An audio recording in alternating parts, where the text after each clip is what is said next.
Some of the things we use every day were invented in the distant past. Other things were invented quite recently. However, there's a category of inventions that have been known forever, but no one ever really had any practical use for it until recently. Learn more about the elevator and how it helped create the modern world on this episode of Everything Everywhere Daily.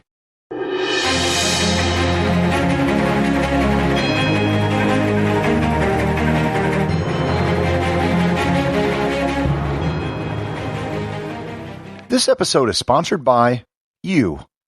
2002 was a terrible year for everyone, and I was no exception.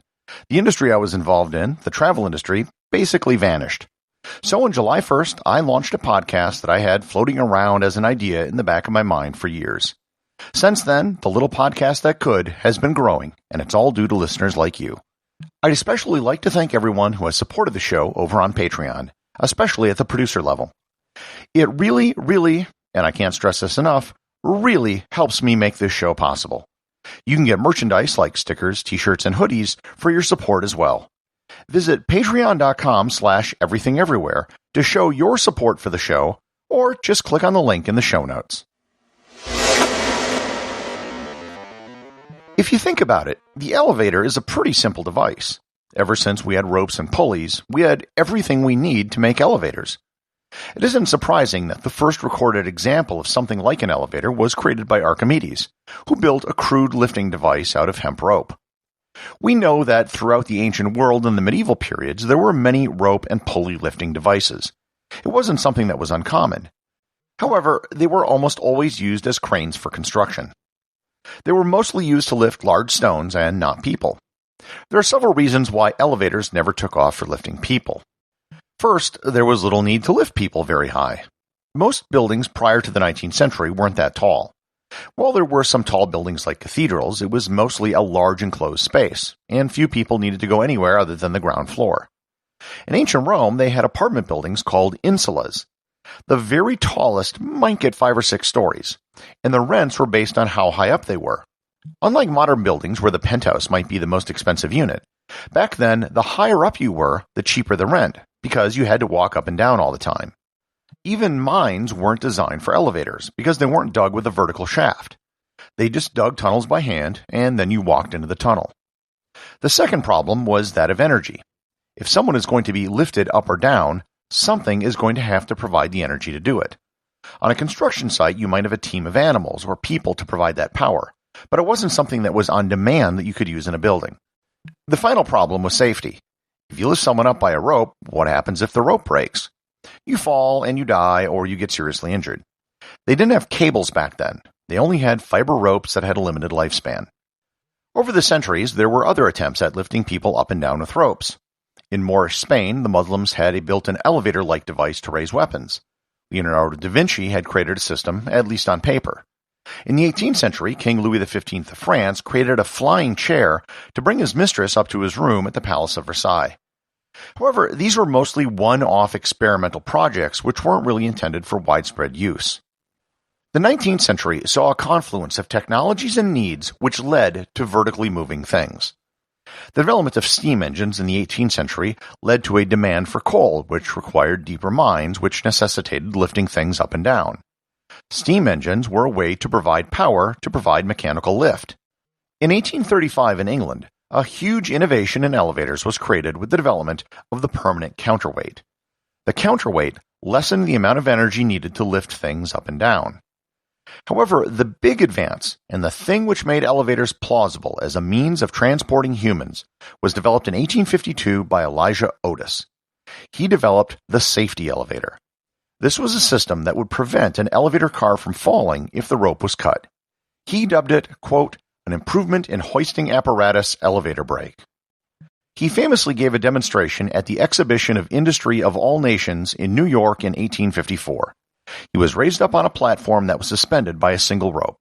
At his signal, the rope was cut by a man holding an axe. As the crowd gasped, the elevator fell a few inches and then was stopped by a safety mechanism. He then said, quote, all safe, ladies and gentlemen, all safe. If the name Otis rings a bell, that's because he started the Otis Elevator Company, which is the largest elevator company in the world today. Believe it or not, the first building with an elevator shaft preceded the first elevator. The Cooper Union Foundation building in New York was built with an elevator shaft because the building's owner, Peter Cooper, assumed that a safe elevator would be developed in the future. The elevator shaft was round, however, because that's what he assumed the shape would be. Elijah Otis actually created a specially designed elevator just for the building and its special shaft. The building and its elevator shaft are still there today.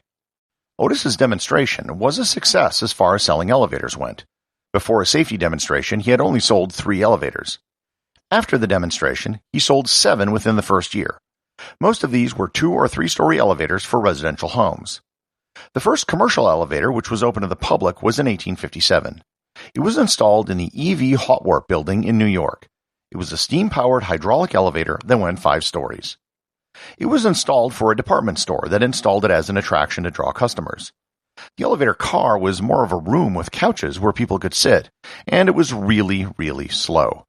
Many people were terrified to ride in it. The passenger elevator radically changed architecture. Prior to the elevator, there was a natural limit to how tall buildings could be. Even if you could build a 20-story building, for example, you couldn't reasonably expect people to walk up and down 20 stories every day.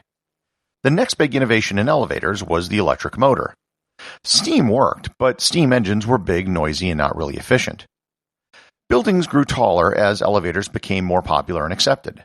Doors that automatically opened and closed were invented in 1887, and in 1900 the first automated elevator was installed. People, however, didn't like to use automated elevators. For most of the first half of the 20th century, public and commercial buildings had elevator operators. An elevator operator strike in New York in 1945, plus the addition of safety features such as an emergency stop button and an emergency phone, made automated elevators more accepted to the public. I'm just old enough to remember the very last elevator operator in my hometown when I was younger. Elevator technology hasn't stopped. As buildings grew taller, there has been a need to rethink how elevators worked. For an ultra-tall skyscraper, simply having a single elevator shaft that stopped at all 100 floors, for example, would be extremely inefficient.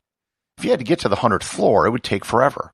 Moreover, the more floors, the more elevators you need, and each elevator shaft takes up valuable floor space. One common technique in really tall buildings is to have express elevators, just like you would have an express lane on a highway. Then you would transfer to a different elevator, just as you might transfer airplanes at a hub airport. These new techniques have allowed buildings like the Burj Khalifa in Dubai to reach 2,717 feet high. The current record for the fastest elevator in the world is located at the CTF Tower in Guangzhou, China. It can go from the ground floor to the 95th floor in 45 seconds. That's 20 meters per second or 65 feet per second. The longest elevator in a single shaft is located in South Africa. The AngloGold Ashanti Mpame gold mine has a shaft which is 2,283 meters or 7,490 feet deep. That's 4.5 times deeper than the Burj Khalifa is tall. The Umeda Hanku building in Osaka, Japan has an elevator car that can hold 80 people and has a capacity of 11,574 pounds. There are all sorts of unusual elevators which have been custom installed in buildings. The Luxor Hotel in Las Vegas has a pyramid that has elevators inclined at a 39-degree angle. The Gateway Arch in St. Louis has a curved elevator that goes up the inside of the arch at the top over 600 feet. The lobby of the Louvre has an elevator that has no car. It's just a hydraulic lift where people stand at the top of a piston. Today, elevators are one of the safest modes of transportation in the world. They're safer than stairs because falling down a flight of stairs causes far more injuries than elevators. In fact, you almost never hear about an elevator disaster. At worst, it just stops and someone might get stuck. So the next time you press a button in an elevator, say a quick thanks to Elijah Otis, the man who made a 2,000-year-old invention practical for the modern world. Executive producer of Everything Everywhere Daily is James Makkyla. The associate producer is Thor Thomsen.